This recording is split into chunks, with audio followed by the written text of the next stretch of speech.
less than even 10% is true for women in tech companies at all, at entry level at all, which is worrisome, which shows that back then, a couple of decades ago and a couple of centuries ago, when we talk about all the revolutions, women were always excluded.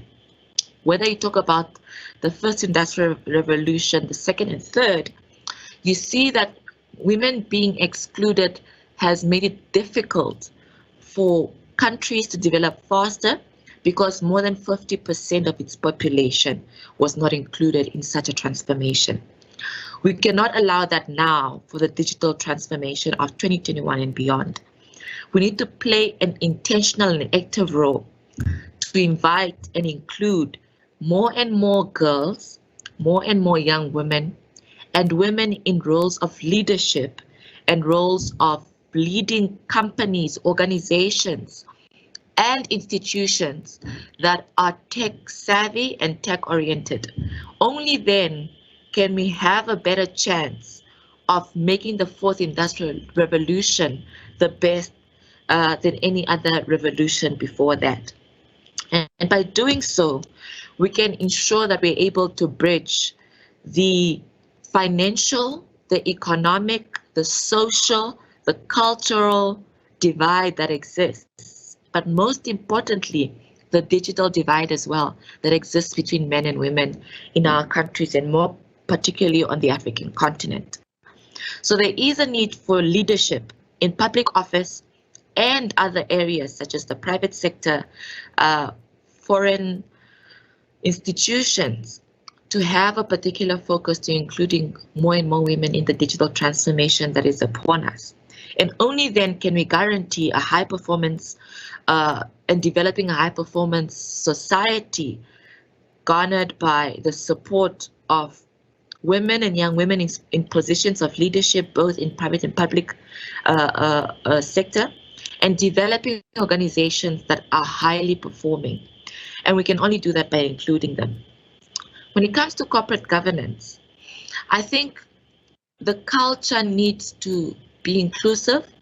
The culture needs to not put women at the receiving end of leading corporates and being in leadership. Why do I say this?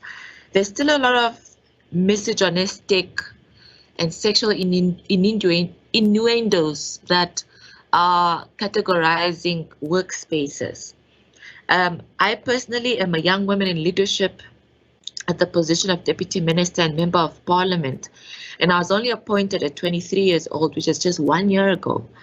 And this is quite evident in my experience that there is still much work to do in having more and more women being accepted in positions of leadership and doing away with a culture that tries to exclude them in highly decision-making platforms, trying to exclude them in conversations that are meant to shape society for the long run. More importantly, availing financing to women, whether in public or private institutions, to be able to fuel change that they see because they understand the needs of women and children more. That's my honest opinion.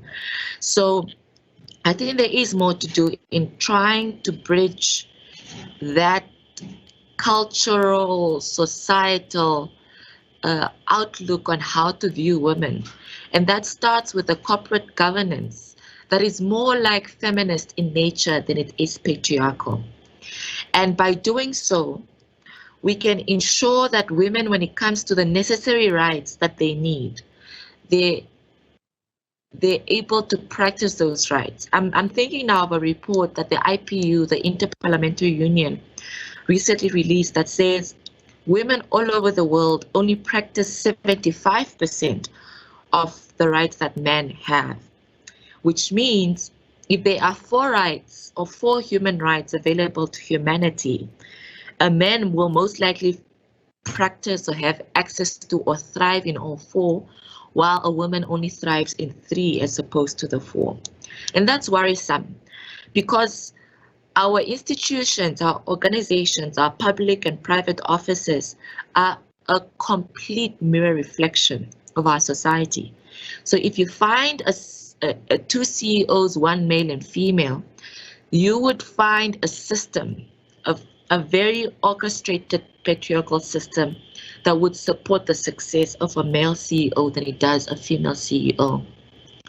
And that is very true. We have seen time and time again, countries across the world, that female leaders, whether in private or public offices, have it more difficult in leadership than their male counterparts do. And that further exacerbates the societal and cultural opinions that women cannot be leaders, which is quite harmful. But that's because women have it harder than their male counterparts do. Women have to work twice or sometimes even 3 times harder than their male counterparts to get the proper recognition for the work that they do.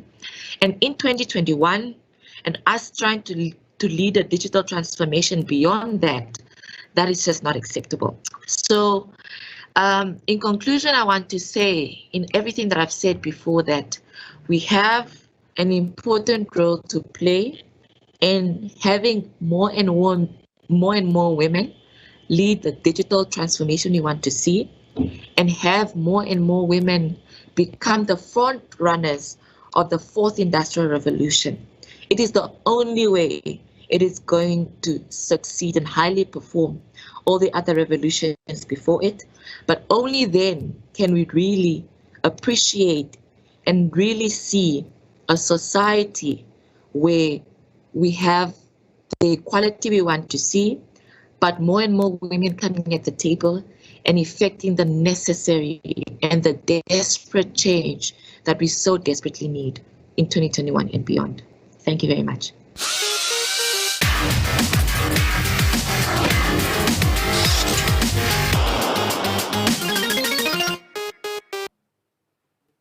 If your social media engagements and the engagements on the platform are anything to go by, then the value of this address clearly made its mark. The Honourable Emma Inamutila Theophilus, the Namibian Deputy Minister of ICT, appealing to the call for leadership and all that it'll take to develop high-performance organizations and corporate governance. We now cross over to a case study proudly brought to you by Vaxowave that will dive into a technology that has seen an accelerated adoption over the pandemic and the patterns thereof that make it efficient. Enjoy this case study proudly presented by Lawrance Reddy, the Cloud CTO at Vaxowave.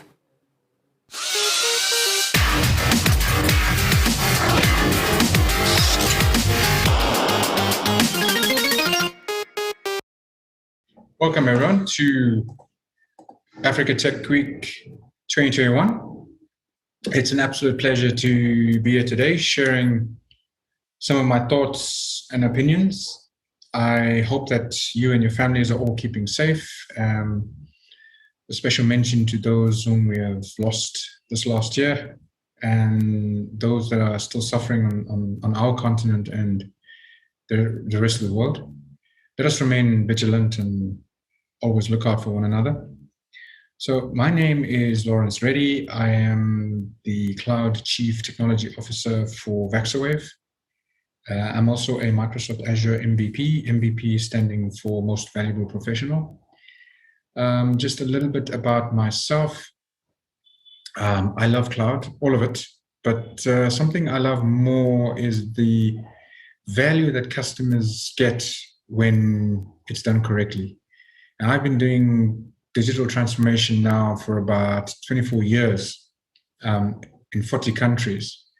I now work very closely with customers in Africa from all sectors as a trusted advisor on hyperscale clouds, ranging from financial services to education to private and public sector. In addition, I do a lot of social good initiatives for nonprofits as well. So my sole purpose is what I enjoy doing is helping customers unlock their business goals with practical cloud solutions that fit.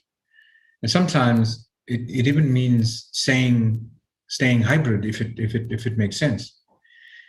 And with that in mind, my topic for today, when cloud patterns become anti-patterns, is meant to show the importance of proper due diligence without becoming complacent in your cloud journeys.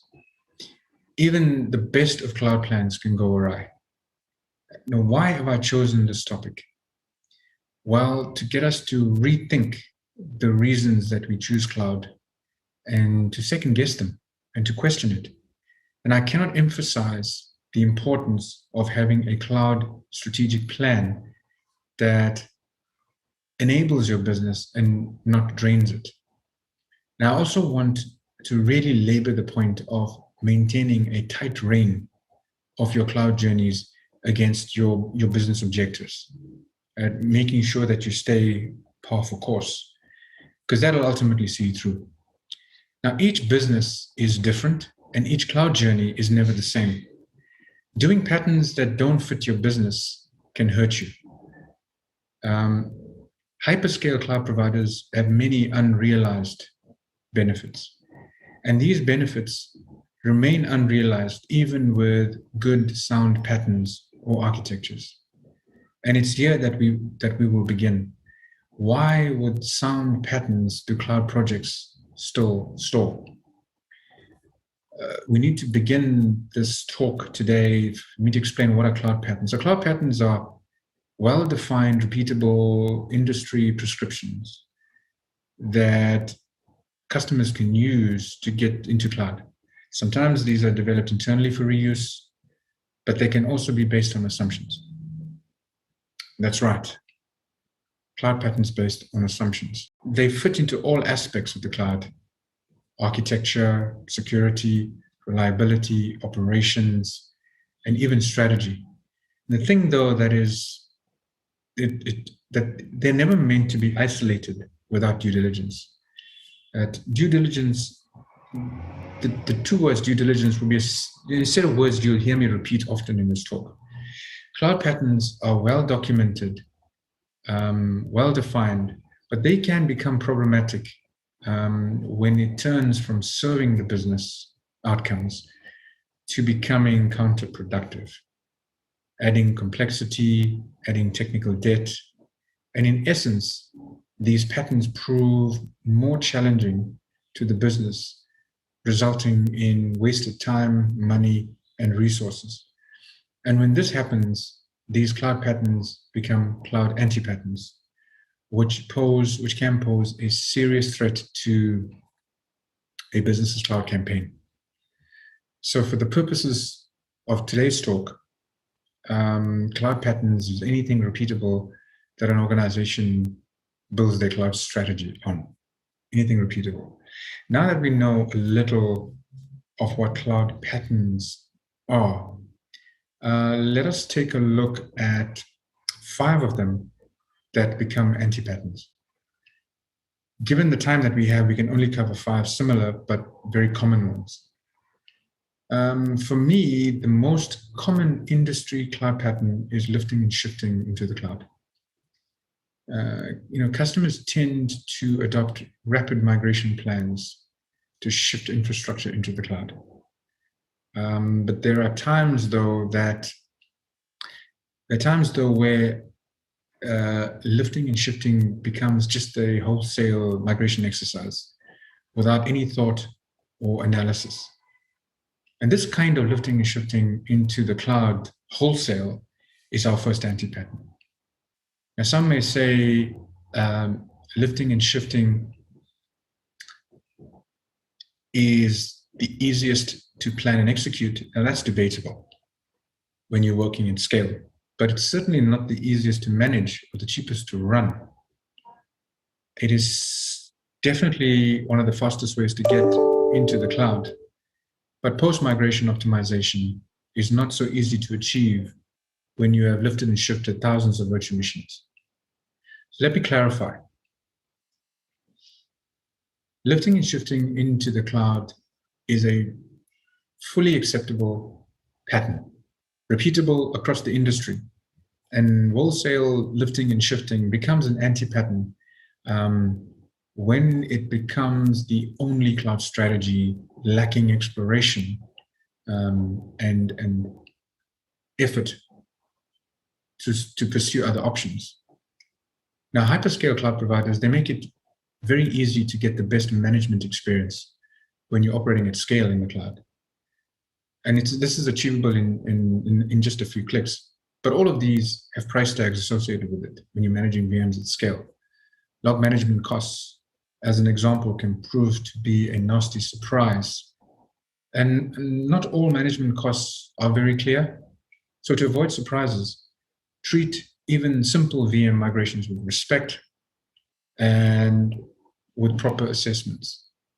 Now, I'm not talking about assessment tools that you install on your hypervisors and you do like-for-like translations of cloud and cost from on-premise to the cloud. You still need to do that. But if these are done alone, I call these lazy assessments. What I'm referring to is customer-led assessments to better understand the apps that are using the VM infrastructure before they are migrated, and what optimizations can be done to them when they're migrated or as they're being migrated. There are always valid extenuating circumstances to choosing a wholesale lifting and shifting strategy. But once again, it is not the norm, but it's the exception. Our second cloud pattern focuses on modernization and innovation. You heard those terms, right? So what is the anti-pattern? Surely all good can come from driving modernization and promoting innovation. Well, the anti-pattern occurs when customers become fixated with modernization, but they lack the due diligence needed to accomplish it. So modernization and innovation, they're commonly used terms in cloud projects. And probably one of the top 5 reasons that companies choose to get on this journey and to modernize their data centers and their applications. And when modernization projects stall, an anti-pattern has occurred. And one of the most complex of modernization techniques is app refactoring. Now, this kind of refactoring requires significant investment, including development. This investment is obviously relative to the organization you're in. The more complex your applications, the more dependencies they have, the longer it will take, and the more resources that it's going to require. And when a company considers a modernization project, it needs to mobilize technical teams to understand these dependencies so that it can determine feasibility of a modernization project or void it. And unfortunately, what tends to happen is companies tend to focus on the visible attributes of their application. They focus on what they know about their application, but and they lose sight of the dependencies, the things they don't know, the things that have evolved over time, that even the simplest of applications have extremely complex interdependencies, both internal and external. So hyperscale cloud providers have pre-migration assessments that can help to identify these dependencies. But for the most part, these are superficial. And they are supplemental, meaning that these are meant to aid existing initiatives or existing exercises, existing customer exercises. The responsibility to document the dependencies and quantify feasibility belongs to the customer. And these cannot be superficial assessments. Having deep exploratory exercises into the application estate is an investment that will provide value at some point in your journey in the cloud. So it's not a wasted exercise, a wasted investment. And these insights can help business stakeholders quantify or void the modernization effort. I mean, this investment of effort in your modernization roadmap, they're key to avoiding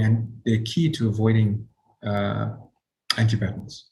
They're key to avoiding compatibility issues, and they're key to avoiding technical debt.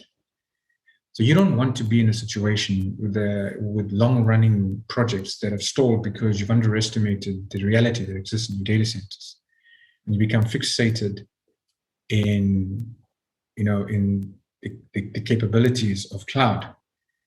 The transformation comes in terms of understanding what you have, the assets that you have. So before we unpack the next pattern that goes wrong, we need to understand the concept of guardrails. Guardrails are restrictions and operating boundaries in the use of hyperscale clouds. They come in various forms, but predominantly they come in the form of blueprints and policies and isolation tactics that are aligned with a company's governance strategy. Now, these guardrails are critical in operating your hyperscale cloud. The anti-pattern occurs or creeps in when organizations do not apply the same guardrails for all environments as they do for production, environments. And cloud projects then start to stutter and fail at the final hurdle because of stricter guardrails in production. Freedom itself can become an anti-pattern agent and in itself serve to be a bottleneck. When customers encourage modernization and innovation, but do it without consistent guardrails, it sets an expectancy and it causes frustrations when things don't release efficiently between environments. Modernization is key. We know this, but not when it's done with inconsistent operating frameworks. Automation is another expected capability in hyperscale cloud, but automation with inconsistent guardrails results in stall when it matters the most, because automation and the artifacts generated is predicated on a consistent framework. And any deviations between production and non-production can result in unexpected delays. And the only environment that can operate in a totally, independent and isolated state, a sandbox environment is totally isolated and for the most part can be decoupled if the customer so chooses. But then once again, sandbox environments are not meant, they're meant for a completely different purpose. The next anti-pattern is an interesting one because it is really, it's an assumption rather than any prescription. And what makes this assumption spawn into an anti-pattern? Well, when customers believe that they inherit unconditional resiliency for all components of their application after they've migrated to hyperscale clouds, is that true? No. My workload resiliency in hyperscale clouds is always guaranteed, right? No.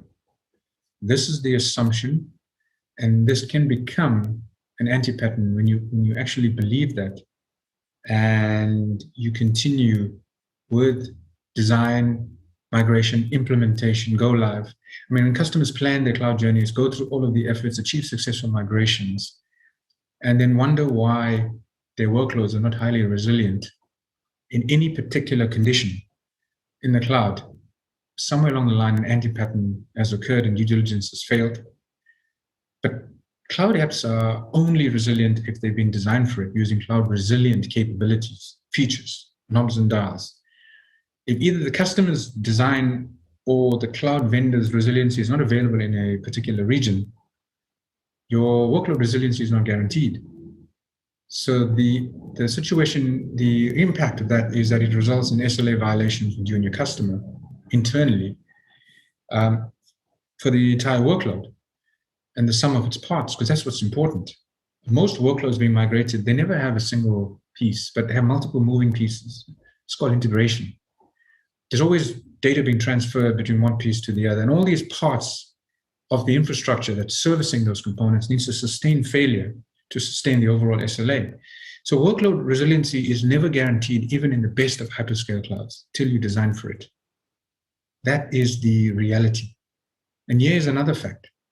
Not all features and services and platforms for every region, for every cloud provider, are resilient to meet customer requirements. that particular combination. I mean, this is consistent for all hyperscale cloud providers. So you need to do your homework.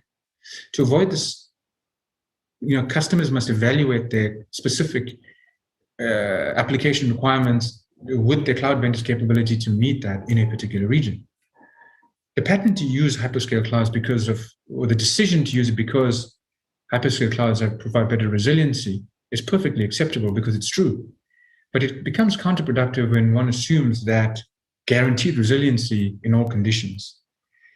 And the consequences of this anti-pattern at the worst possible scenario is re-architecting. And a customer needs to understand that guaranteed resiliency, and let me wrap up this point. A customer needs to understand that guaranteed resiliency is a shared responsibility between them and the cloud vendor, and it's never guaranteed without the appropriate due diligence up front. So the benefit of having the knowledge of what is possible with technology in a specific region is that you can do alternative architectures, alternative designs, alternative patterns, and achieve guaranteed resiliency, but only if you understand the limits up front. Our final anti-pattern is forcing architectures. I mean, this is another common trend which somehow makes its way into organizations. And for whatever reason it is, the dictating of cloud architectures filters down. An example we've kind of touched on is the forcing of cloud native. But this anti-pattern is not specific to cloud native, right? Any architecture that's forced without exploration is an anti-pattern. And architectures are essentially application patterns, and they are pivotal in determining the target state of a business application. This target state becomes the problem when it becomes a forced target state to reach. So let's focus on cloud native for the purposes of clarity, for me to explain this anti-pattern, forcing architectures. This term, cloud native, has become one of the most widely used cloud terms in the world of cloud. And it does seem to define cloud maturity. It has to be said, though, that it carries significant benefits if achieved. But sometimes the journey to that level of maturity might be a road far too traveled for some applications. And forcing architectures is an anti-pattern when it proves to be time-consuming without achieving any actual momentum or results. Although great on paper and on business cases, they may not be feasible in the short term. Alternative hybrid cloud architectures might prove to be a bit of a value proposition and should never be ruled out as a target state. The cloud, and here's something that I advocate a lot in terms of getting cloud value. The cloud can bring you more value keeping apps where they're at, right? Solving existing challenges to existing workloads on premise. It can add you more value when it augments your on-premises workloads with cloud security capabilities. I mean, you can get these benefits, these low-hanging fruit, so you're not stuck and there's no momentum. In essence, it means bring the cloud to your workloads to unlock value if you're not getting any value. Instead of, this concept of going to the cloud to achieve total cloud maturity itself can be the greatest anti-pattern ever. So never rule out augmented approaches for maximizing cloud value. Never rule out hybrid approaches. So what is the conclusion then? What are we saying here? What are we really saying? And I'm going to close with 6 summary points. Point number 1, if you value industry trends, ensure you evaluate these trends for your organization. Apply due diligence to ratify the value proposition in your own organization. 2, never assume unconditional security or resilience without understanding the cloud vendor's capability in a specific region. Remember, the sum of the moving parts of your apps makes up your workload SLA. 3, instead of forcing architectures, always be open to alternative hybrid approaches to maximize cloud value. Number 4, it is great to encourage modernization and innovation, but ensure that you have the consistent guardrails in environments to create frictionless migrations to cloud. Security, bottom up. Remember, loose environments create more friction than locked down ones. So be consistent with your environments and your guardrails. Number 5, never do superficial cloud assessments. Supplement what cloud providers are supplying you, what your partners are supplying you with your own internal analysis, and go deep, because the devil's always in the detail. Finally, the easy road to the cloud might end up actually being the more difficult to manage. There is no alternative to proper due diligence. There's no alternative to analysis, and no alternative to knowledge of your hyperscale cloud provider capability. With that said, I hope you enjoyed the session. Folks, drop me your questions. I will be glad to answer. Remember, these are my experiences and my opinions. Hopefully, we can see each other safely soon in one of my sessions. Till we meet again, take care and be safe. Thank you.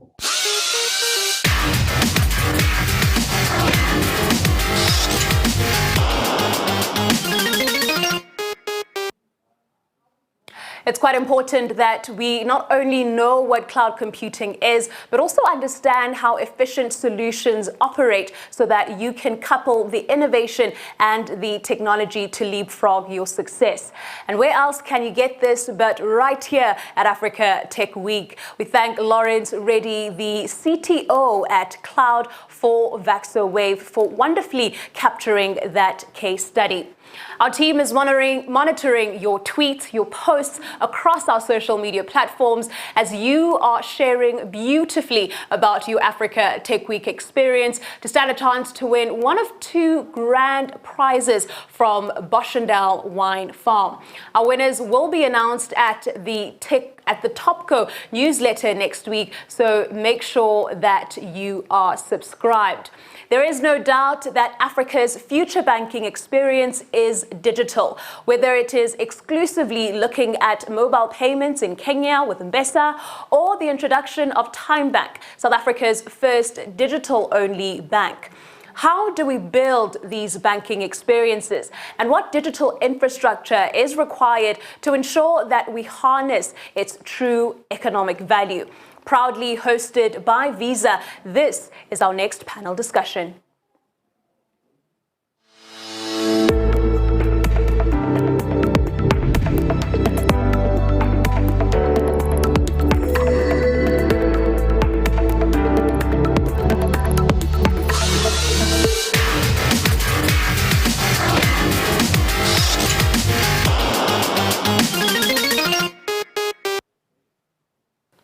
Bitcoin, USSD, digital-only banks, NFTs, terms, buzzwords, and the tech speak that we've seen in recent news. And if you follow prominent figures in tech like Elon Musk, then you should be up to date. If not to worry. Visa and our panelists are here to ensure that you are a part of the future of banking by not only unpacking these terminologies, but by showing you how the digital economy is being built. And to welcome us into the discussion and prepare for us what lies ahead in this discussion, addressing building future banking experiences, we welcome Aldo Laubscher, the General Manager for South Africa at Visa. Thank you very much. It's an honor to be here, and it's an absolute pleasure talking about a topic that's very close to my heart, and that's about building the future of banking experiences. And obviously, digital, as you mentioned, is absolutely key to that. So today I'm going to take and just talk to you a couple of experiences and probably trends that we expect to see. And just hopefully those bring some provocative thoughts to the minds of our panelists, and we can discuss this further. So without further ado, I'm going to jump straight into the first trend, which is all about how we bring sellers and buyers together. Now, if we look at a marketplace like South Africa and the African continent, very, very diverse, you sit with very, very complex selling experiences. And you also sit with the very mundane ones that we're very used to. That's manual, it's physical cash, it's in the face-to-face environment. And all of those needs to be married up into an experience of the future, which will go digital. And the transaction capability will be digital. Now, we're very spoiled for choice at the moment, if you look at what we have in a country like South Africa, but also similarly in Nigeria and some of the other markets across the continent, there's a lot of digitization happening and digital transactions. Now, there's the traditional stuff like going to a card device, tapping your card or dipping your card, and going with that experience.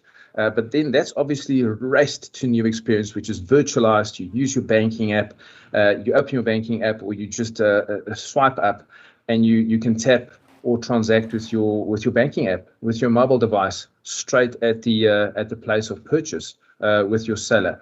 But you can also scan. You can also click to pay. You can go online.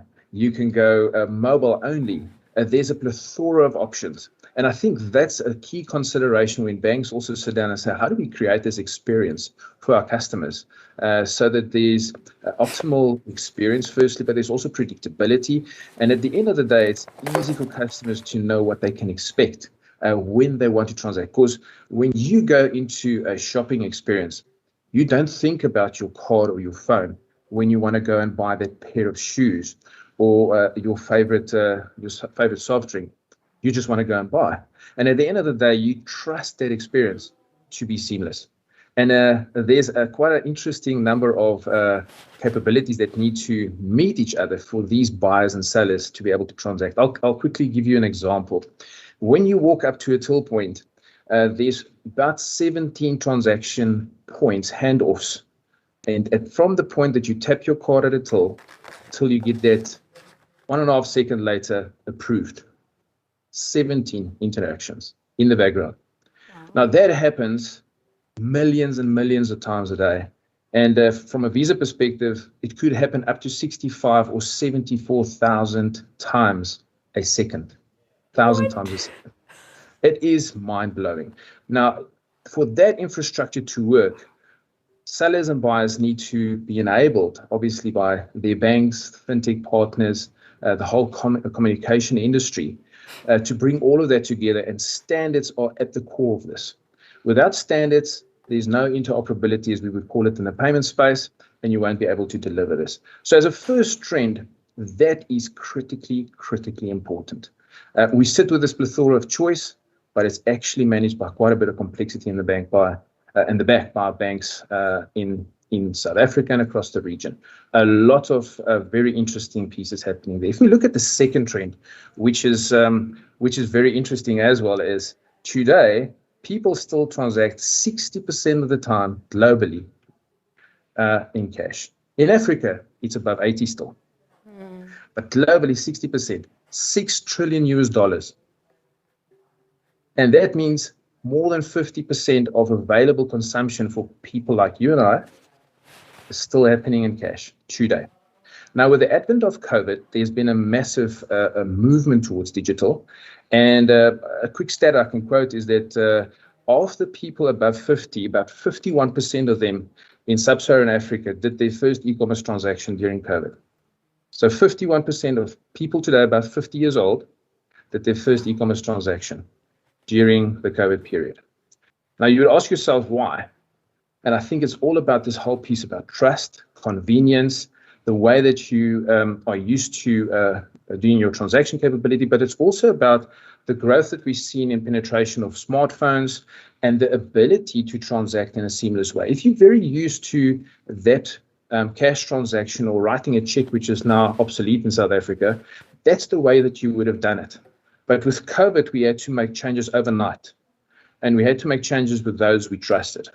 And in the continent, we saw that it was with your supplier of your payment services was one of those trusted partners, and it made a massive difference. So that's a key trend, and hopefully we can have a chat about that later as well, because I think that is the aim, is to see how do we take those cash experiences and transform them into digital experiences. Very key for the future of banking.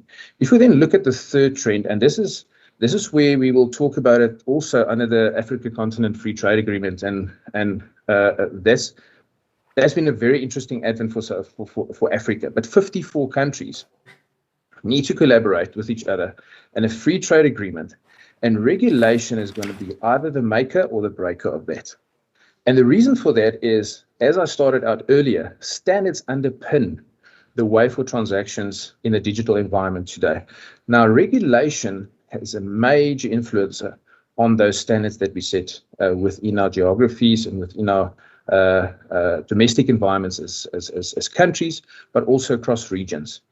And usually innovation leads regulation, which is right, because that evolves at a much quicker pace, and regulators have the time to have a look at it and say, you know what, there's some guidance and some framing we can do to make this more efficient, to have appropriate controls, safety, trust, etc. in the system.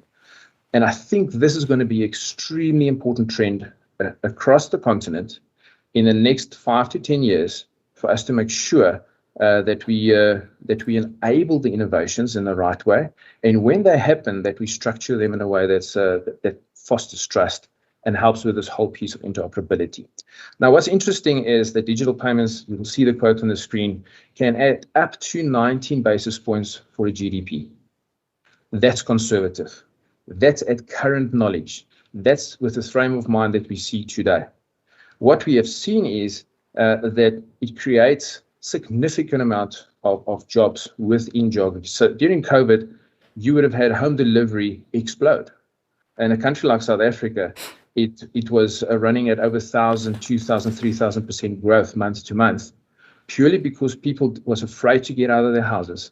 And home delivery was starting to become the trusted next piece of getting what you need for your family in the environment that you live, obviously. And that created a plethora of jobs and a plethora of new ways of interacting with what you want to get, how you're going to get it, and where you're going to get it. So I think regulation is going to be an interesting consideration for us over the next 10, 15 years. And it's going to be extremely important for how we enable the digitization of payments, which is one very strategic and important component in the building of that future banking experience. If we look at the fourth trend, and this is a mind blower, before this year, I wasn't even thinking exhibits. I was still getting used to this whole terabit scenario. But exhibits is the new one, and it is evolving at the speed of light, they say. So 463 exhibits of data will be created every single day within 4 years from now. Now, it's not that that data doesn't exist, but the capability to harvest, store, utilize, and create experiences from that data is moving at the speed of light, like I said at the start, in evolution towards a space where the environment that you live in becomes, let's call it a predictive environment for those who serve you. Now, that's big words, because in the Internet of Things and in the concept of you living in your domestic environment, you're used to your home, you're used to going out to a shop.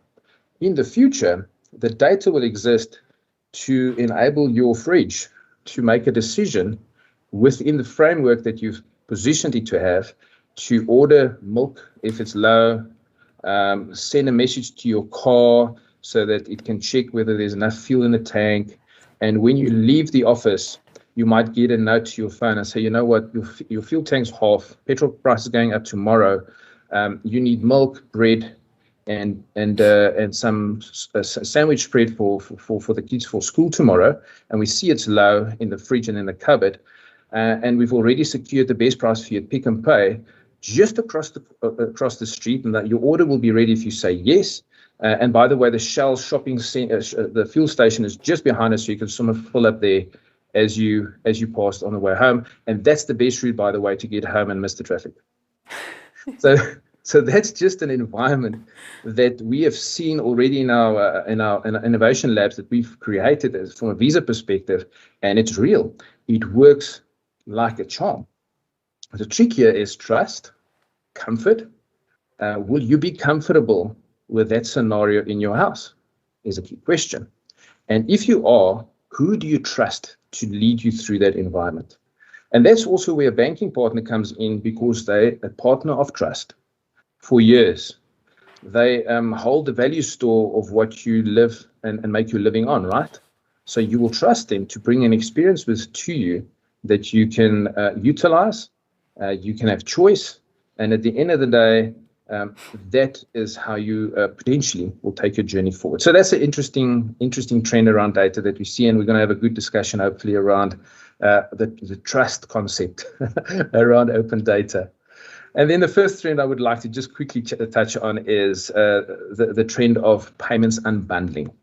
And we see much more of this happening now during COVID, and obviously as we go through the various exits of COVID in the various geographies, and where it becomes very, let's call it nucleus based around a payment. So whether you're talking the loyalty element around a payment, or where you pay, or how you connect to get to a payment, or who processes the payment, a lot of these are actually invisible to the consumer. You don't even know it happens.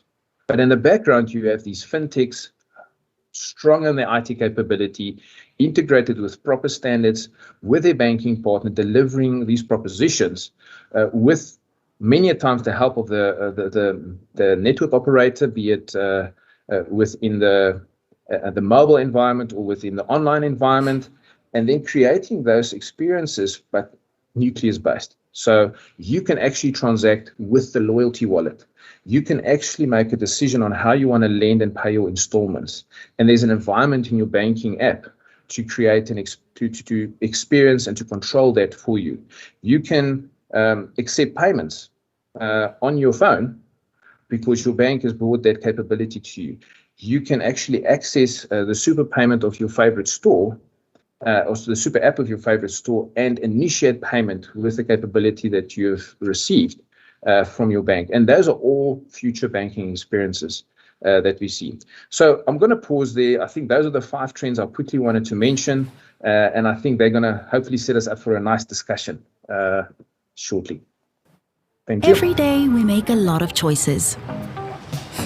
Today I ordered lunch from Jimmy's, stepped in to get my nails done at Maree's, and I shopped online. What's really cool is that every time I paid with Visa today, I made a difference to my friends, my community. Like every payment makes a positive change. Support a small business. Make a big impact. A very huge thank you to Aldo for setting the tone and preparing us for what we hope will be a robust conversation. I think if I were to steal a term from your presentation, it certainly would be mind-blowing. But I want to stick to your thoughts around the future of banking. But before I do that, we're joined in this panel discussion by Dylan Piatti, who is the Managing Director for Africa at Advantage Group International, as well as Johan Maree, the CEO for F&B, Retail and Commercial for the rest of Africa at First National Bank. Now, Aldo, I want to bring this back to you. And as we're talking about, the future of banking and interoperability, an earlier discussion that we touched on was really looking at the innovations that are coming through and how banks, but also how other financial service providers are really lending to giving this customized banking experience. We now have, innovations like cryptocurrencies, as well as the immutability of the blockchain experience coming through. In your engagement with these layers that are being added to our banking experience, is it adding more complexity, or is it adding more ease? And to particularly these 3 stakeholders, the lender, the facilitator, as well as myself as the consumer? That's a big question and a great one, because I think that's what many of us grapple with every day. It definitely does bring complexity, to be honest. And the complexity goes into multiple layers when you look at crypto as an example, because whether you're talking the asset class of crypto, be it Bitcoin or Ethereum or those coins, or even the new non-fungible tokens, which helps you buy an expensive painting, that's one side of it, and it's an asset class based crypto currency or crypto capability as we look at it, Visa. And those aren't too easy to transact with. That's not the 65,000 transactions per second environment, but it's a very important environment as a value store. Let's call it the crypto gold. So let's say Bitcoin is like you would hold gold, a gold coin, etc. today. It's not what you use to transact at the till. Then you've got the other side, which is evolving very quickly, which is around stable coins and also the what's called CBDC, or let me just get the point right here. So it's the formal currency from a regulator. So it would be the central bank's currency, and that's usually linked to an actual currency, a fiat based, we will call it fiat based currency. So like ZAR or Kenyan shilling or Nigerian naira or US dollar. And it's linked to that, so it's much closer to let's call it a digital value store that we would be used to from a virtual card or wallet perspective today. The big difference here is it sits on the blockchain. It's visible depending on whether it's private or open ledger, and that's where, as I speak, you can hear the complexities creeping in, right? Whether it's private, whether it's open blockchain. Whether it's linked to a stable coin, which is issued by a specific provider, like we see USDC is issued by a Coinbase in the US, or is it a central bank coin like it's issued in China by the Central Bank of China? Does it have one or two layers? In other words, is it capable of having a value that's backed by the central bank and then be extended by credit in the back? As I speak, you can hear how the complexity just increases. So what's our job as lenders, facilitators, to make it easy for you as the consumer, if we put it in that way? I think the first thing is it's important to make sure that we translate between transacting and asset class crypto capabilities. I think that's the first piece.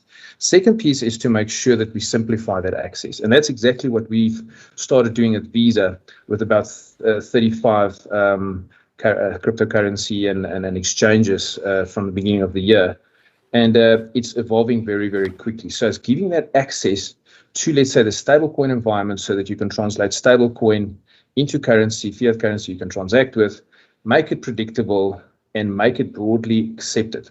So the moment it hops onto an interoperable space or ecosystem like Visa, wherever you see a Visa sign, you should be able to use this transaction. And that makes it extremely open and scalable. I think that those two levers is what we need to do from a, let's call it, lender banking perspective, as well as a facilitator like Visa.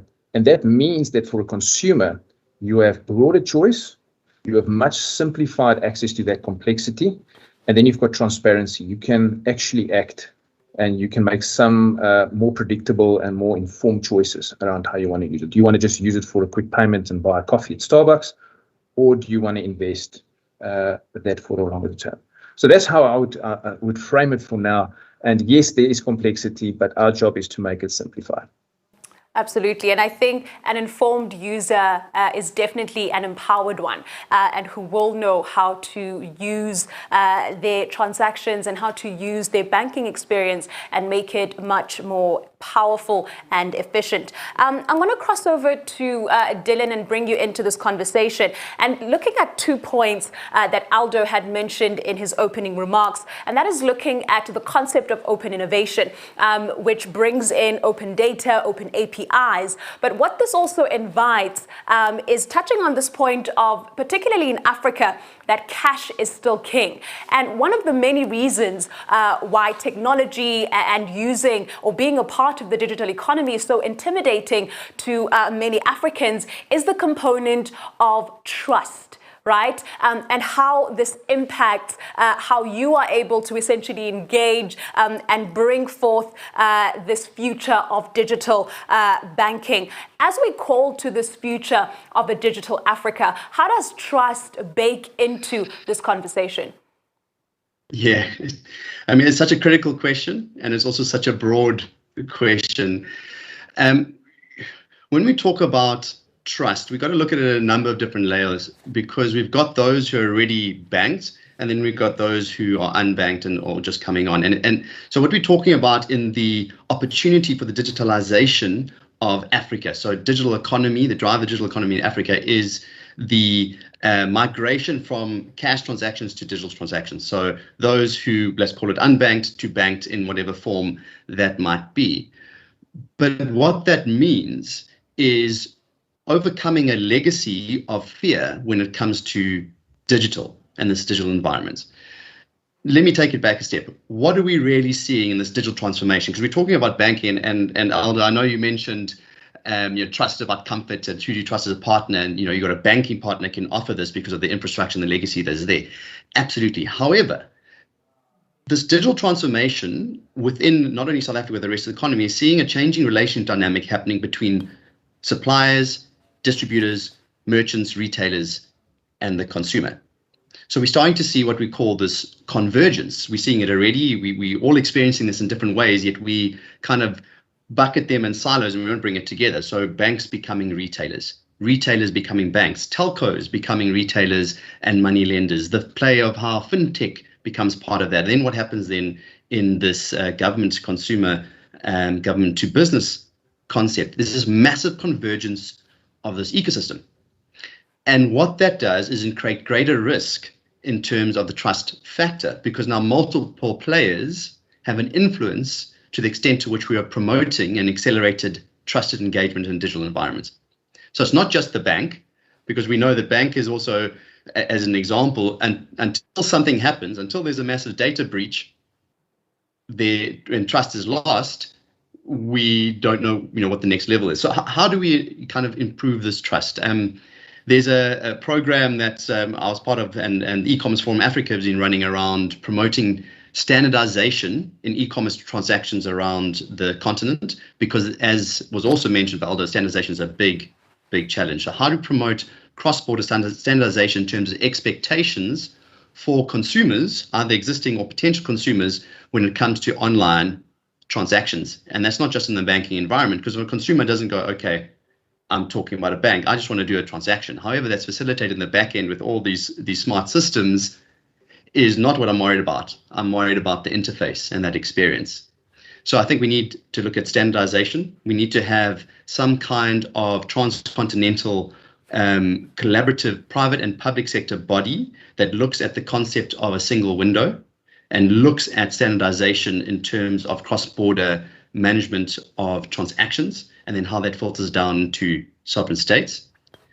We need to look at how we understand that policy lags behind innovation. So we talked about the regulatory framework in one of those trends and how important that is for the future of the digitization and digital banking and digital infrastructure in Africa. The regulatory framework is important, but we're seeing innovation driving that ahead. So how do we flip that on its head and say, hey, this is going to be private sector led? How do we have a more collaborative program that is led, in fact, by the private sector, not led as much by the government sector? So how do we switch that paradigm? I think is going to be a big issue. And then what does this lead to? So there's a couple of notes I said to myself, what is trust leading to? We're actually talking about, as we said, inclusive development. We're talking about financial inclusion. And as such, we're talking about digital identity and the digital consumer. And from there, we're moving into the concept of data sovereignty. So trust is also about who am I in a digital world? Who owns my data? How's it accessed? And how do I use that going forward? And I think this is going to be such an interesting journey over the next few years as we see this evolve. Who the winners are going to be and the leaders on the continent are going to be interesting. We're seeing movements in Morocco. We're seeing movements in Ethiopia. We know South Africa is really more advanced than the rest of the continent, but we've got some legacy systems that are also creating impediments. And how is this going to change in terms of who's winning the fastest over the next couple of years? Dylan, I suppose as a follow-up question to that, particularly in your opening remarks around the banked and the unbanked, right? Because we understand financial inclusion very differently. But as we're talking about this digital future, what exactly are we prioritizing when we're talking about financial inclusion? Because when someone is necessarily unbanked, it doesn't mean that they are not financially, a part of this digital inclusion, because we have a lot of players, a lot of fintech players and startups to that point that are coming into the digital economy and saying you don't necessarily need to open a bank account, but you can also still transact and be a part of this. So what are we prioritizing? Do we want to create this balance between the banked and the unbanked, or is there a particular sort of segment that we want to zoom in? But that's a critical question. It all depends on which window you're looking at this from. So here we've got F&B and Visa. The most critical components of this concept of digital infrastructure and digital banking of the future. However, what you just said is this concept of digital transactions is not dependent always on a bank being in existence.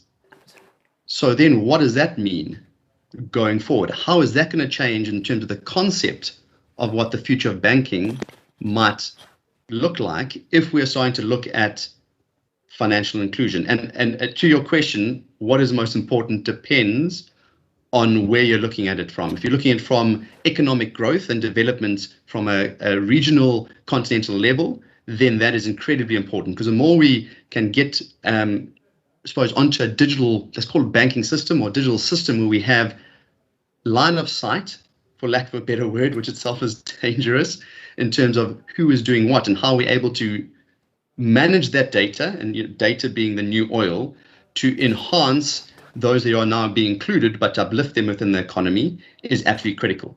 If we're looking at it from a banking sector, then you're looking at it in very different segments of the market. And Johan is going to be able to talk to this far better, but it changes the way you look at what the priorities are.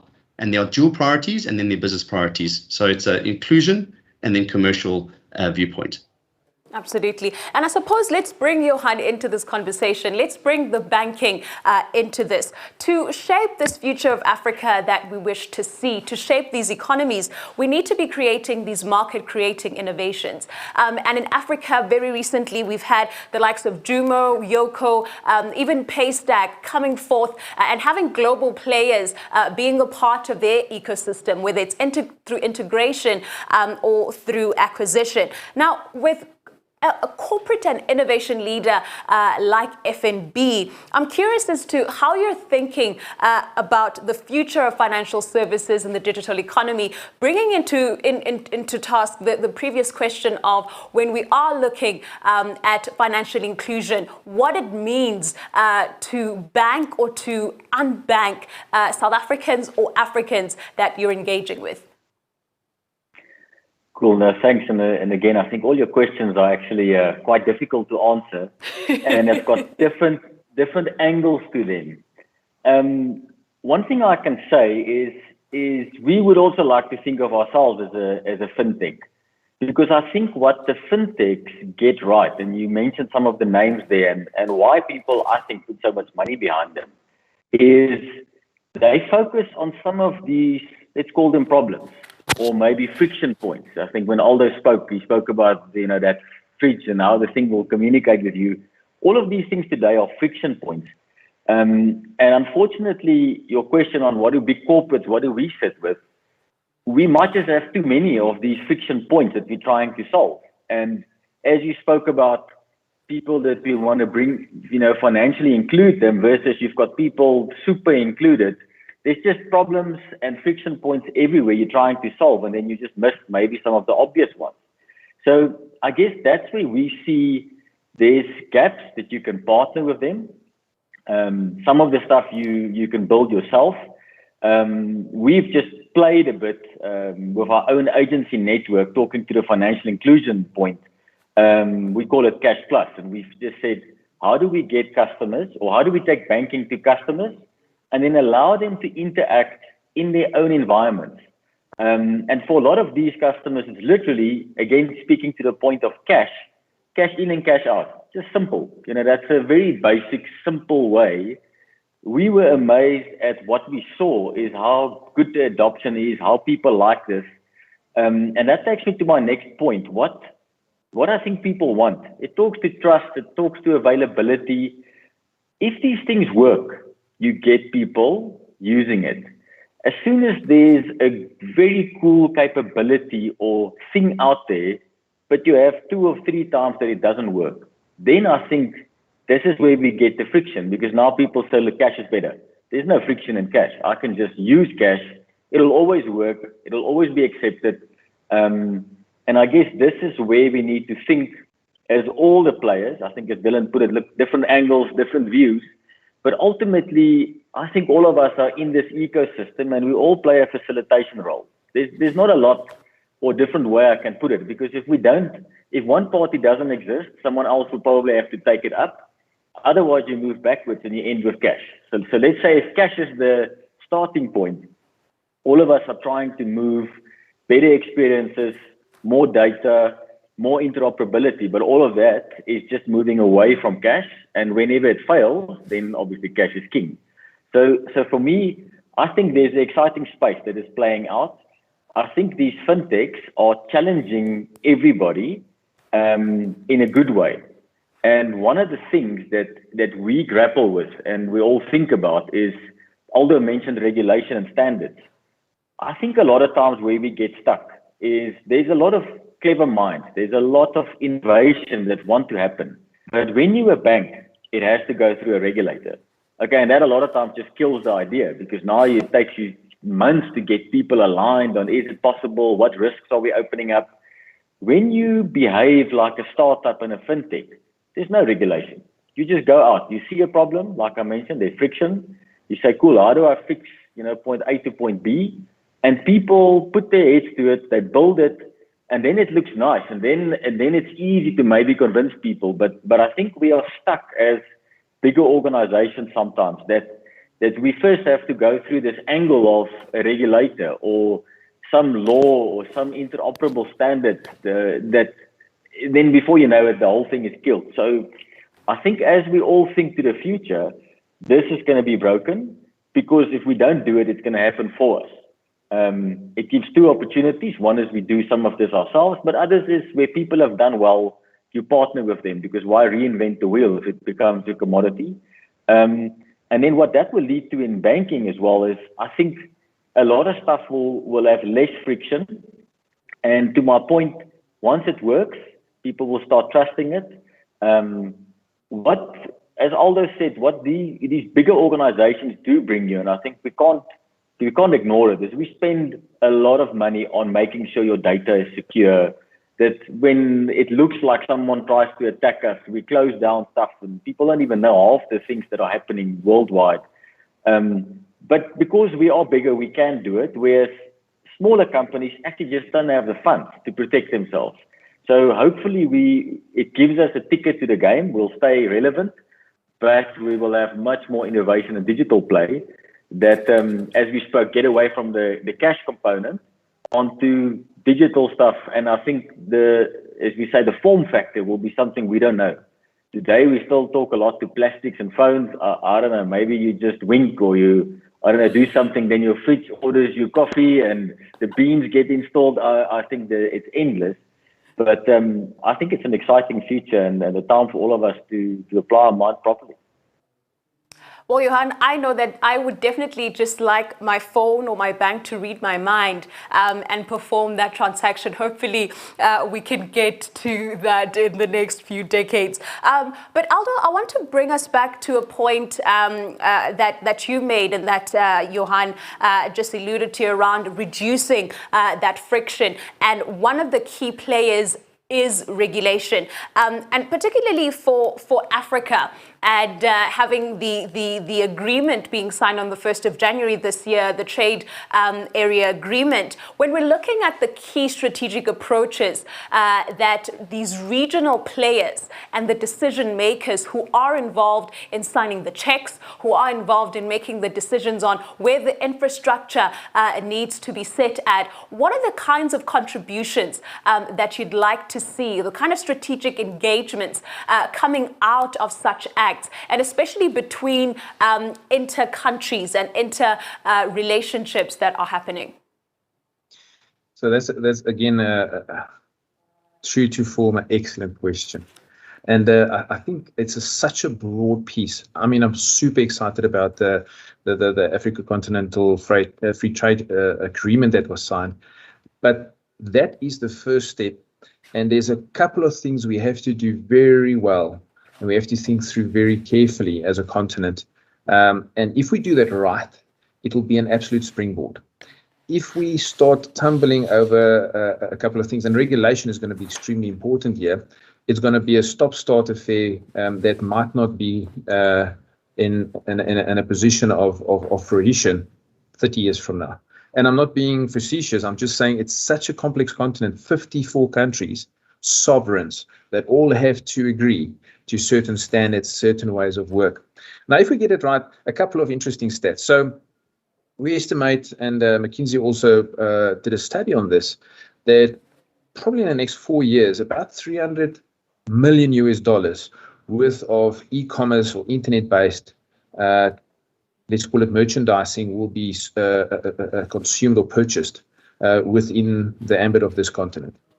That sounds like a nice number, but if you looked at the earlier stats around the advent of cash, which is talking trillion, 1, 2, 3 trillion, we're still not even tipping the iceberg, so to speak. So that's the interesting stat. The second piece is if you talk to the sellers, the merchants, the insurers, the big wholesalers, the supply chain agents, they want to go digitally. 78% of them actually say that they believe if they don't go digital and they don't go some sort of internet or e-commerce based transactability, they'll become irrelevant in the next 5 to 10 years.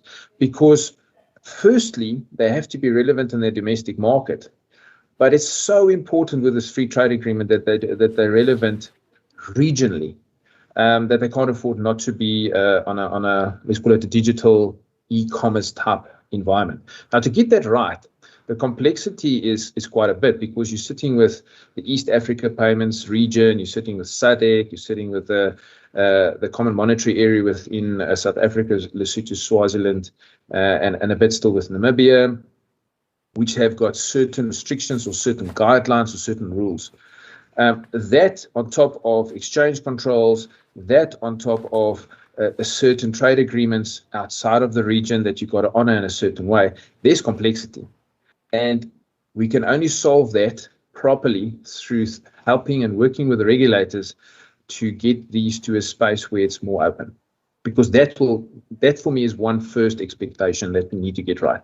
I think the second one for me is to make sure that once that's clear, the multi-geographies follow that, because it doesn't help that we've got this nice framework, but you know what, South Africa can play, but Botswana can't play, or Botswana can play, but you know what, Seychelles can't play, or Seychelles, Botswana, South Africa can play, but Cameroon can't play.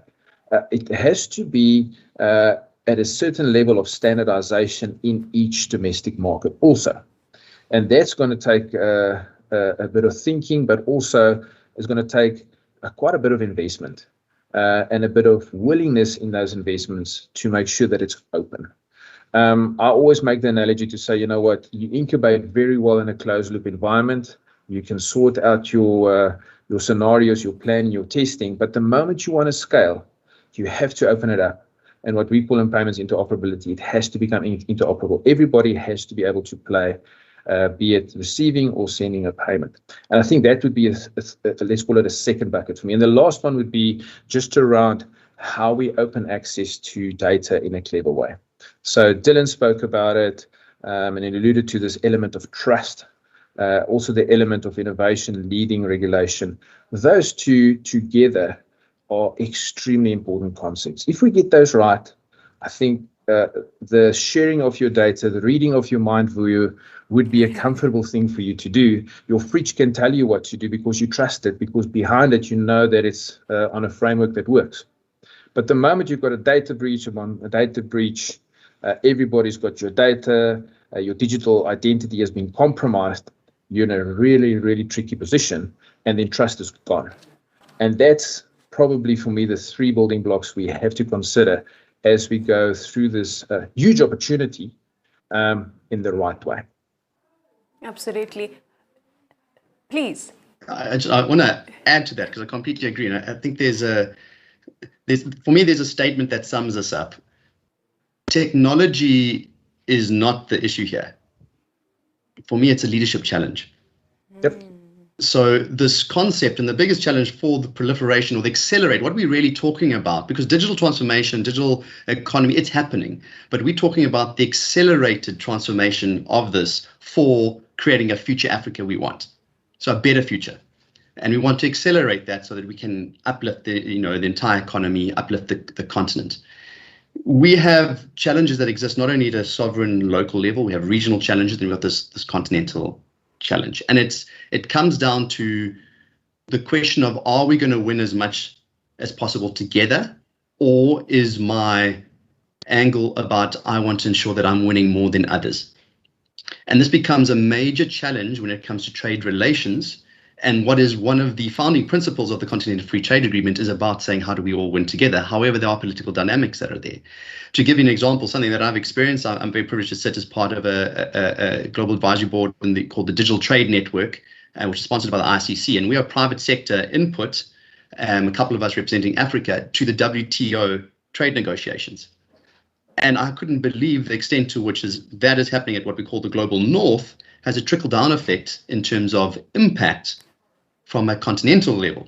So we can look at continental transactions, so cross-country in Africa, but we also have to consider the opportunity of growth and scale for transactions, sale to the rest of the globe, and then what that means then for inbound traffic in terms of transactions, product, etc.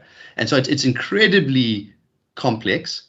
However, what we are calling for, and this is what's coming here, and I think this is what's so wonderful to have, as Johan, you said, companies like the banks have the resources and the impetus, and such as Visa, to really make a difference in promoting a public-private sector partnership and discourse that needs to take into account multilateral, multi-country engagement to say, how do we all win together and remove the challenges of politics in trade relations, which is about, I want to ensure that I'm always winning more than my counterpart.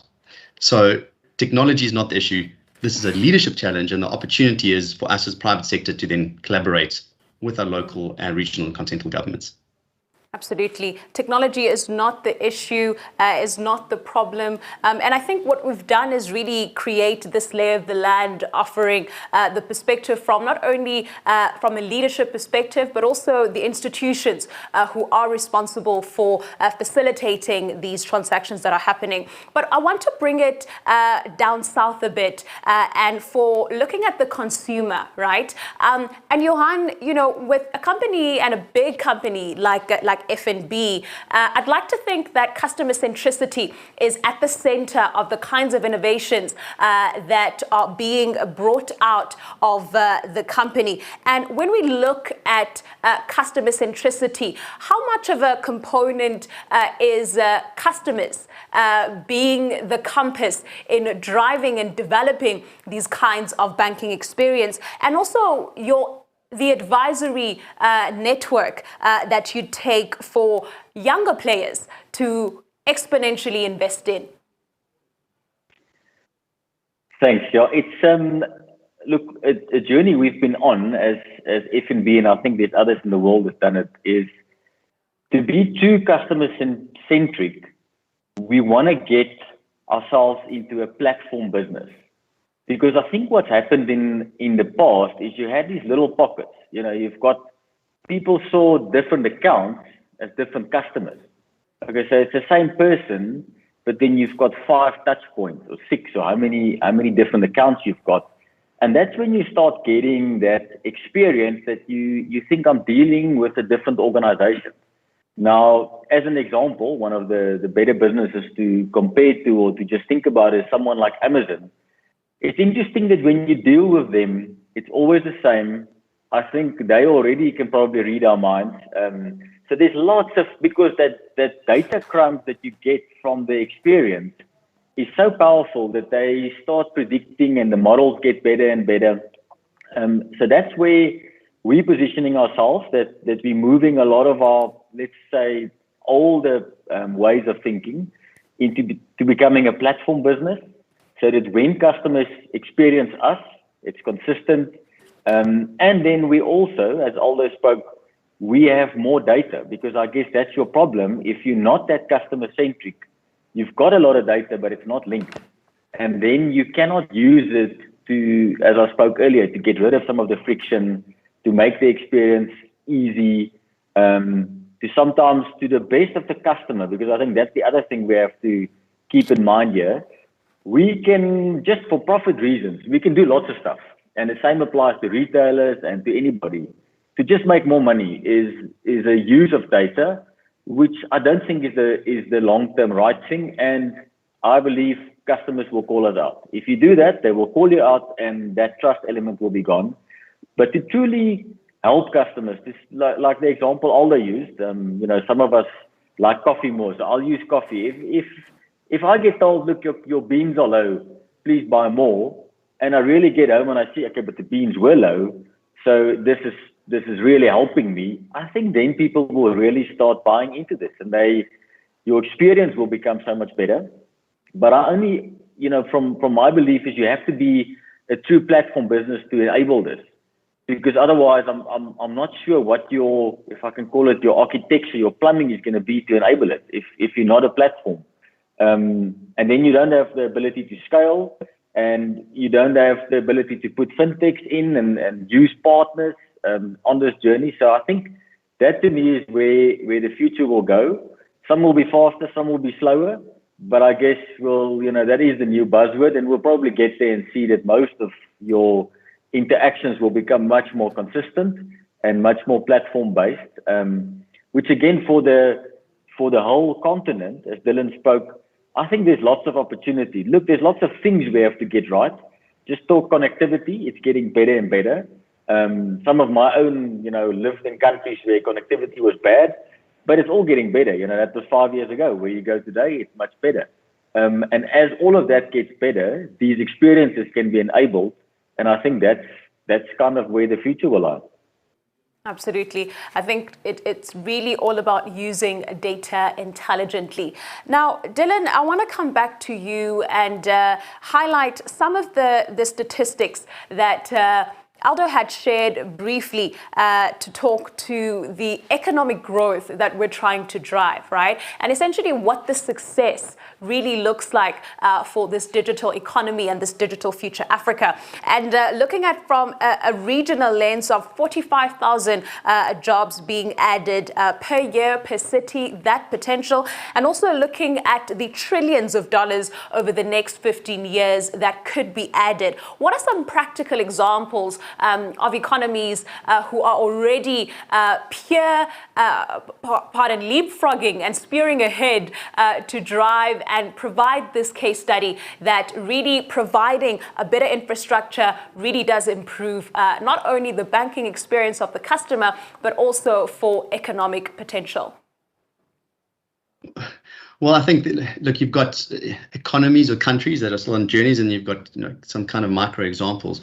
I think we're all aware of the Estonia example, which is really about the digital government and its entire digital platform, which I think is fantastic and is a case study globally. I know that there has been a delegation from Estonia that has come down to South Africa that our government has met with to engage with. I used to sit on a small advisory panel as part of the ICT sector in government, and there is so much opportunity there. But I remember sitting in Luxembourg with the chief architect of the Estonia digital government program, and it was incredible to look at what they're doing, and asked him, well, we would love to do this in Africa. There's so much opportunity. What do you see as being kind of why you succeeded and what the biggest challenges? And two things stood out for me. He said, look, Dylan, number one, we have a very flat structure in our government. So to create interoperability across all the government departments to ensure that there's security, integration of data, and the systems are all talking together because there's not multiple different systems, data sets across the government, we were able to implement that. It also meant decision-making was facilitated. The biggest challenge we're seeing with other governments around the world is this multi-layered bureaucratic environment that creates a challenge. Okay, that is how it is. So we can't try and replicate another environment. We have to say, well, what is going to be fit for purpose? So that is an opportunity to learn from that. On a micro example, though, there's a company that I met in Kenya who, for me, a great example of this cash to digital concept that Aldo was talking about, as well as what I call financial inclusion. They were a small company that were looking to sell local product that you're having vendors on the side of the street internationally. So it was an individual who saw that they had a product that was brass and bone that people were selling on the side of the road that they didn't have access to a market. They created a mobile ERP system for these vendors that they could essentially come onto, have a pipeline of sales and deliver directly to this company who would take those products that are made locally, package them well, and sell them to 15 international markets at $1 premium. From that, they started investing into these, they weren't even companies, they were individuals, started companies, created workshops for them so they can start scaling.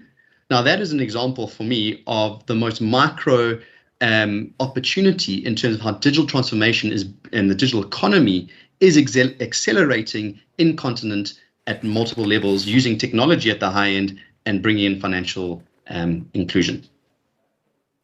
Absolutely. I think to look at these examples and observe what's happening currently, I wonder, as we practice innovation in action over the next few seconds, when we're looking at the next 20 to 30 years, and you are opening a bank account, and what are the components, or take me rather through the journey of, in the next 20 to 30 years, as you walk into a bank, how are you going to be opening that bank account? And then what is that one limitation that you think will impede you to essentially open up that bank account and be able to transact?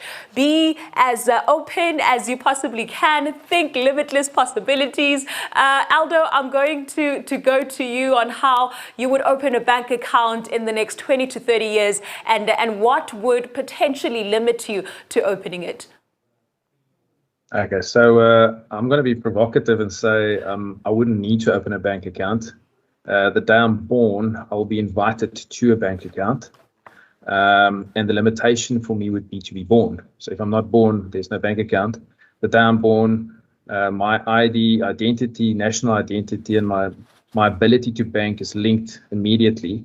And as I progress through my learning experience as a toddler to a teenager, every interaction I have, at that stage, there won't be mobile phones anymore. It will probably be intuitive interaction with artificial intelligence around me in the environment I live. There will be data points there that they will mine and suggest, based on my preferences, how I interact with my bank when I need lending, because I wouldn't understand lending. I will basically just know I have a need, and there will be provision for that need through the banking environment that would have evolved at that stage. And my bank account will just be a de facto standard of me as a being. That's how I see it. It's a bit provocative. It's provocative, but it definitely keeps the people thinking and going. Johan, as we move to you, the next 20 to 30 years, you're walking into, or perhaps you're not, into a banking institution or financial institution. Perhaps it is FNB. You're opening up a bank account. What do you need to open this bank account? And what is the one limitation that would impede this transaction? Look, I would have loved, Aldo, that we can get as smooth as your example, because I also think it's going to be something that everybody will hopefully have. So it might just come with your ID. I think, look, it depends. 20 to 30 years is actually not that long. Things happen fast. My gut feel says, look, probably a lot of the stuff will be even more biometrically based. So that talks to Aldo's point. Maybe you're born with one. And then the factor of what you use to transact becomes something much easier. But then again, we know Africa, and as Dylan spoke, there's a lot that needs to happen here. So let's assume there's some markets that are not as advanced. And there, I think even compared to today, it's going to be much easier. It will use your biometrics. You'll walk in, you'll get issued. Some will still need plastics, others will have phones. But I think where today there's still a lot of paperwork and a lot of requirements on documents, I think hopefully that stuff will be out the way. So to use an example, and I think South Africa is quite far ahead and some of the countries are joining, but you can use your Department of Home Affairs today here to verify stuff. So that's already a massive step, but it's not available everywhere. Some still want, tax numbers and they want them verified. All of that stuff I think will be gone. And then I think what's gonna be one thing that I think is an unfortunate thing that's gonna limit us. I think a lot of the back to data, so some of the screening and terrorist screening and this stuff, unfortunately, I think they are also benefiting from this digital economy and this digital nature of where we're going. And we would have to become super sharp at stopping that stuff. So if you ask me what's going to keep us back, 99% of people straight through, walk in, born with a bank account. But there's going to be that 1% that we're going to really have to apply our minds, because that might stop it being 99% and maybe it makes it 70% or 50%. Because unfortunately we've seen it and it's real. This is not just enabling for all of us who sit in this meeting and conference. It's also enabling the people that we're very worried about and that are using it for the wrong reasons, as I spoke earlier. Hope it helps, but I would love Aldo's example, just to put it out there. Well, Aldo's example is definitely a step ahead of my technologies and bank reading my mind. And as we cross over to you, Dylan, your future digital economy in the next 20 to 30 years, how does that look like in your transaction of opening a bank account, perhaps for your great-grandchildren, and what would limit them from opening up this account? Yeah, so I think there's, building on what Johan and Aldo said, I think we're not going to have a bank account. You'll open up a digital identity, and that digital identity then has access to different mechanisms, whether it's a lender, insurer, retail facility. But more importantly, those merchants or transactors are going to be competing to pay you to access and have you as a customer. So not at the moment, we pay as a customer to have a service provision. It's going to flip around. You're going to want to pay me and give me the best deals to have access to my data. And therefore, I actually become the owner of my data. And therefore, I am able to commercialize my own data in that process. And I think that is going to be, for me, an interesting trend to look at how it evolves over the next 30 years. Absolutely. I think quite interesting perspectives coming through. And as we wrap up this panel discussion and inviting your closing remarks, looking ahead and forging ahead to this digital economy and the infrastructure and many other added capabilities that are needed to advance and unlock this economic potential. To wrap this up, Dylan, I'm going to go back to you and really also giving perhaps one call to action to either investors, to regulators, to even consumers on how to enhance or how they can become participants and active participants in this digital economy. I'll talk from the high level. We need the big players and the investors to give attention to a multilateral involvement and discourse in an ecosystem, so we can create standardization and projects that are inclusive of all the players. At the moment, we're running in separate silos, so it would be lenders, merchants, governments, retailers. We need to invest in bringing that together at a high level, and I'm sure the others will have more tactical examples. Absolutely. The call to collaborating, we definitely go farther when we work together. Johan, your closing remarks? Thanks, Jess. I think Dylan mentioned it earlier. I think one of the big things we need in the continent is leadership. I'm very worried that if you start with political leaders, that's more what I'm referring to. The short-term nature of a lot of their jobs, I think, is not seeing this picture of a 20, 30 year out where there's proper free trade, things move around, we've got the right data in place.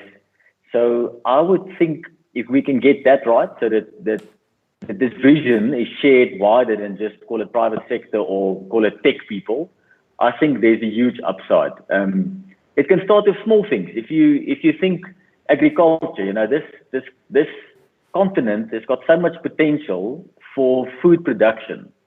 For me, that is something where, unfortunately, the land is not owned. A lot of times it's owned by government, and if leadership can play a part there, that's also part for me of a digital ecosystem that can be phenomenal. It's job creation, it's food security. There's lots of the spin-offs that you get from it. So I think if we get leadership right, and then I kind of like Dylan's thing of we have to collaborate.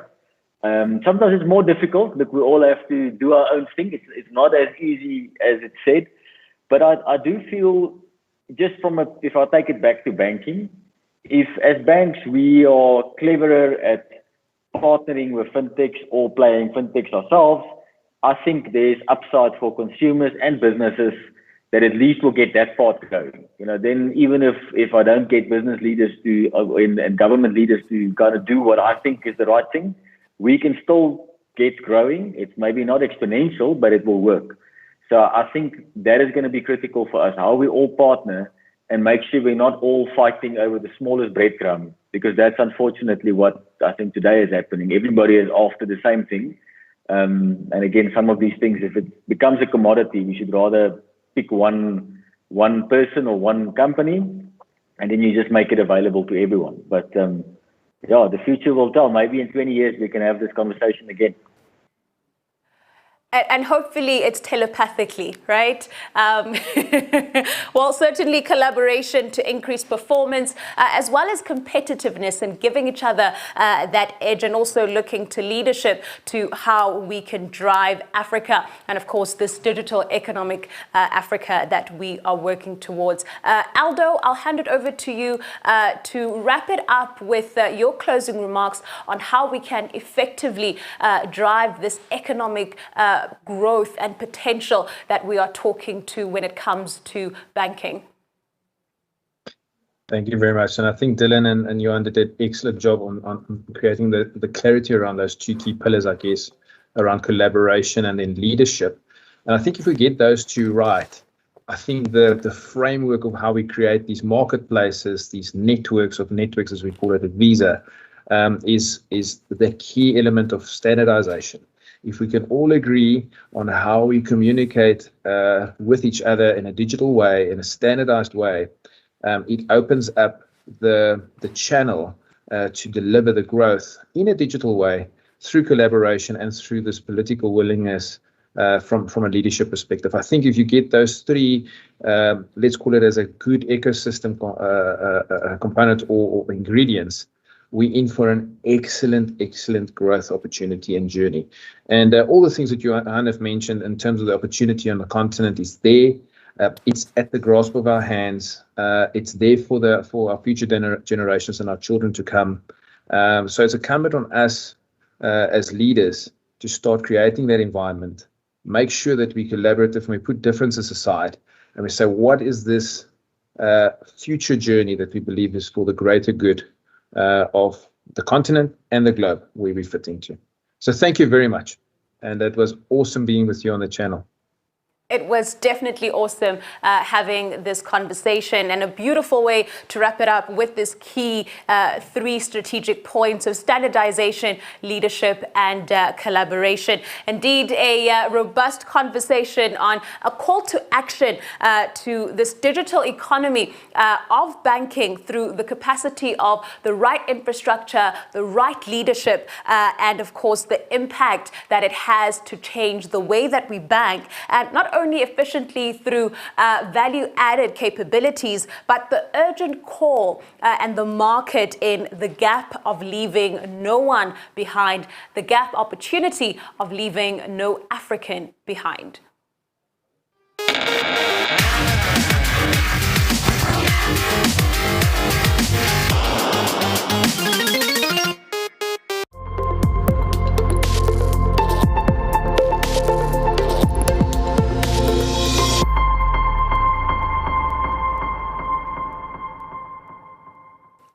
Now, in order for this banking experience and the future of it to be built, as well as the digital economy to manifest, the platform economy is what's needed at the center of this infrastructure.